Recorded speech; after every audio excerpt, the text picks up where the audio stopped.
The marketing side of what led to the demise of hemp was brilliant, and probably one of the greatest marketing achievements ever, because that branding of hemp as being marijuana has lasted 85 years. That was Geoff Whaling. He's the chairman of the National Hemp Association. And I'm Eric Herlock, the digital editor at Lancaster Farming Newspaper.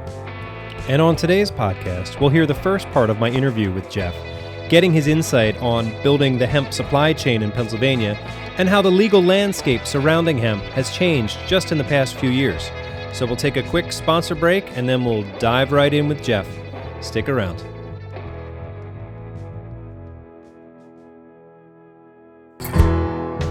Hey everybody, it's Eric again. I'm just here to let you know that you could be a sponsor for the podcast. That's right, you could get your products and message out to the millions of people that are about to listen to our show.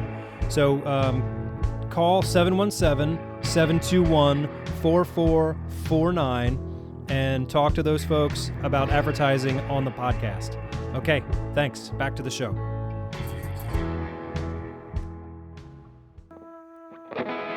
Hey, welcome back.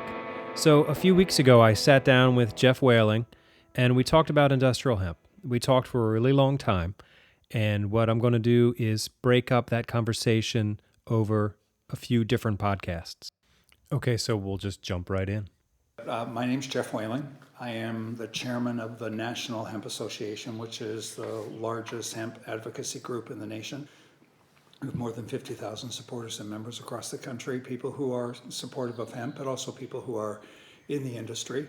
Back in June of this year, I had the opportunity to hear Geoff give a presentation at Four Seasons Produce in Ephrata, Pennsylvania. Welcome, everyone. As David said, my name's Geoff Whaling.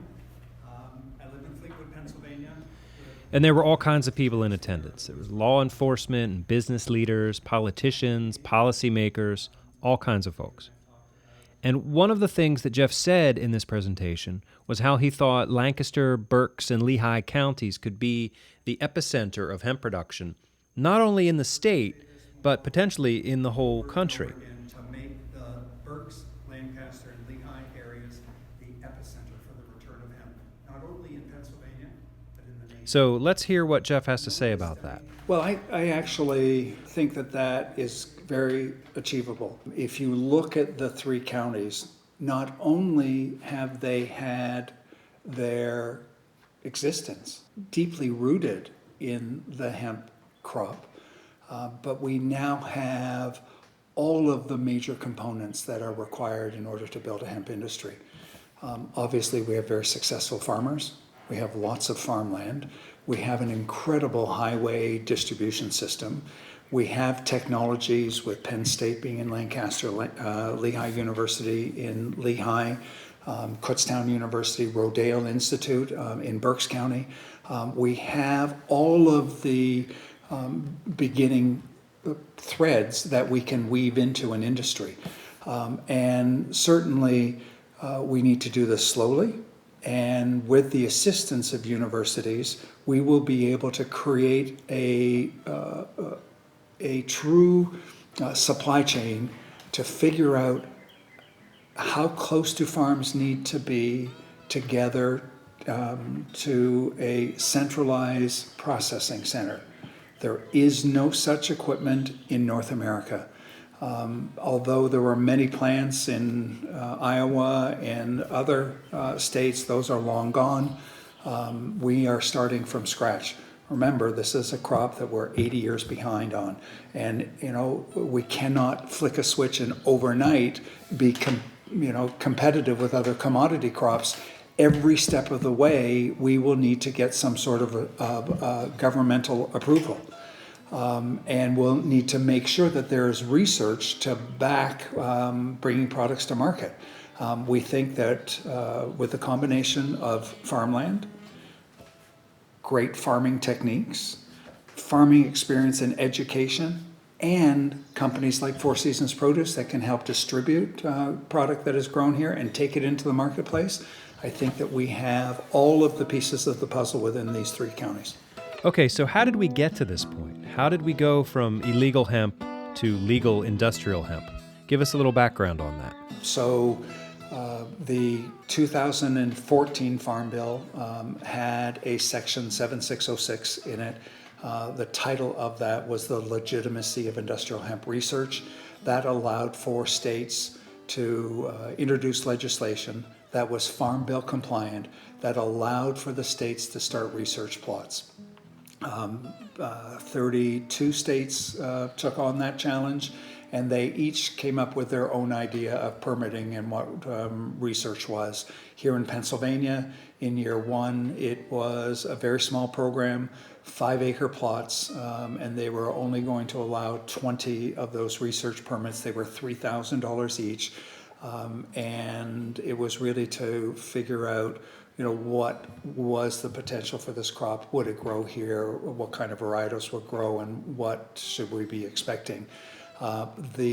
Since that time, certainly Secretary Redding has been working with Governor Wolf. They've expanded the permitting to where this year there were 50 permits of up to 100 acres each for farmers or research institutions. And then there was a second tier of permitting for institutes of higher learning, like a Thomas Jefferson or a Lehigh University or a Penn State, that could have unlimited acreage so that they could start to study the supply chain. During that whole process, Majority Leader Mitch McConnell, who has been an advocate for hemp because he sees that hemp can help replace the losses from tobacco that Kentucky have experienced. He has now worked with the industry and with Kentucky, who are one of the leaders in hemp growth in the United States right now, to introduce an amendment to the 2018 Farm Bill. He's taken the language from his standalone Senate bill called the Hemp Farming Act of 2018, of 2018. Which is moving through the U.S. Senate as a standalone bill, and there is an identical companion bill moving through the House. But he also was smart enough to take the language from that bill and introduce it to replace Section 7607 of the 2014 Farm Bill. So we have a complete piece of legislation within the Farm Bill that will cure all of the challenges that hemp currently faces in America. So then it would no longer be illegal to grow. Right, so the language of the Hemp Farming Act, it removes hemp from the controlled substances because currently hemp is controlled like LSD, believe it or not. And although we are the largest importing nation of hemp from around the world, and that is totally legal and permissible, we are the only importing nation that does not have a national policy because our legislators have looked at it as being as dangerous as LSD, which is not. So how much hemp do we import in the U.S.?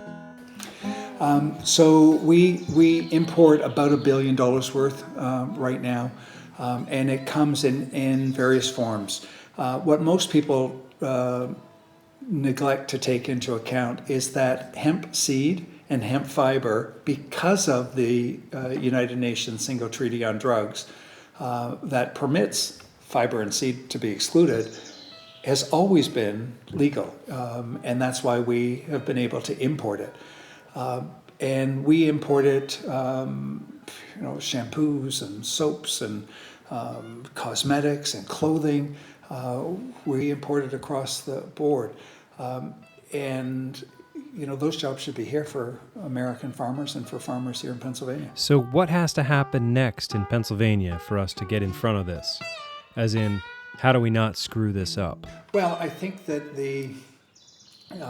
all of the foundation is there already. It took some, I'll say, encouragement.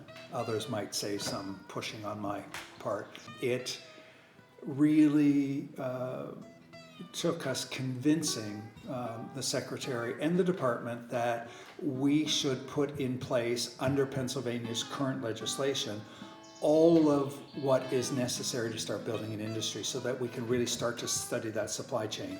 They responded very favorably. They provided us with that opportunity. It really is up to our industry. Our current legislation in Pennsylvania has a sunset clause. We were smart enough to make sure that that was in there so that when federal legislation was introduced, Pennsylvania's legislation would sunset in a year.